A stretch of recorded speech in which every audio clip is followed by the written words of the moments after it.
Kita jelang kabar Jawa Tengah selengkapnya. Pemirsa, Dinas Pertanian Kota Semarang bersama Perhimpunan Dokter Hewan Indonesia gencarkan pemeriksaan kesehatan hewan kurban. Dari pemeriksaan ini diharapkan hewan kurban yang diperjualbelikan pedagang dalam kondisi sehat dan sudah layak untuk kurban. Salah satu pemeriksaan hewan kurban ini dilakukan pedagang hewan kurban Jalan Jolo Tundo Semarang bersama Perhimpunan Dokter Hewan Indonesia atau PGHI Semarang. Dinas Pertanian Kota Semarang memeriksa satu persatu ternak hewan kurban yang dijajakan pedagang.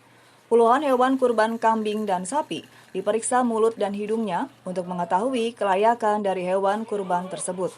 Ketua PGHI Semarang 1, Dr. Hewan Teresia Anna Herawati mengatakan, dari hasil pemeriksaan pihaknya tidak menemukan adanya hewan yang sakit maupun di bawah umur atau belum powel. Ia melihat kesadaran pedagang semakin baik, sehingga hewan yang dijajakan secara kualitas semakin baik. Kalau kita makin baik ya, kualitasnya makin baik karena masyarakat juga makin sadar dan hewan-hewan dari awal yang kita potong yang dijual belikan juga kondisinya semakin bagus kondisinya. Dan kita lihat sekarang gemuk-gemuk.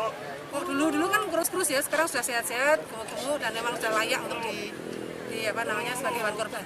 Meski kualitas semakin baik, namun pedagang hewan kurban mengaku mengalami penurunan penjualan akibat dampak pandemi virus corona, di mana omsetnya turun hingga 70%. Dilihat dari penjualan 1 minggu menjelang hari H Lebaran Idul Adha, berbeda jauh bila dibandingkan tahun lalu. Kalau sulit cari hewan itu tidak, tapi sulitnya itu penurunan dari pembeli itu sangat drastis, sangat banyak. Kalau untuk cari hewan ya sama saja, tapi untuk penurunan sangat berkurang. Berapa persen? Ya saya katakan penurunan 70% berkurang dari pembelian. Sampai hari ini baru laku berapa kambing ataupun sapinya? Ya, untuk hari ini kambing total kita baru terjual 10 ekor, untuk sapi belum sama sekali.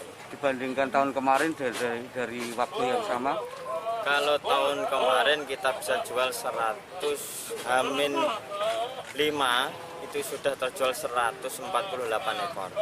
Dulu tahun kemarin untuk sapinya 17 ekor. Sementara itu, Kepala Dinas Pertanian Kota Semarang meminta masyarakat yang akan membeli hewan kurban lebih teliti. Dan bila perlu, sebelum hewan kurban dibeli, pedagang diminta menunjukkan surat keterangan sehat hewan kurban yang dikeluarkan dinasnya. Kalau orang sehat, konsumen sekarang juga sudah pinter, sudah bisa memilih. Dan saya harapkan konsumen juga cerdas. Sebelum membeli, menanyakan dulu surat keterangan kesehatan hewannya, SKKH-nya. Karena dengan SKKH itu dijaminlah hewannya sehat. Pemeriksaan kesehatan hewan kurban sendiri akan terus dilakukan hingga hari H atau Hari Raya Idul Adha. Dinas Pertanian bersama PGHI juga akan menerjunkan sedikitnya 260 petugas saat penyembelihan hewan kurban, guna memastikan hewan kurban yang disembelih masyarakat layak konsumsi dan tidak membawa penyakit. Tutuk Carita melaporkan.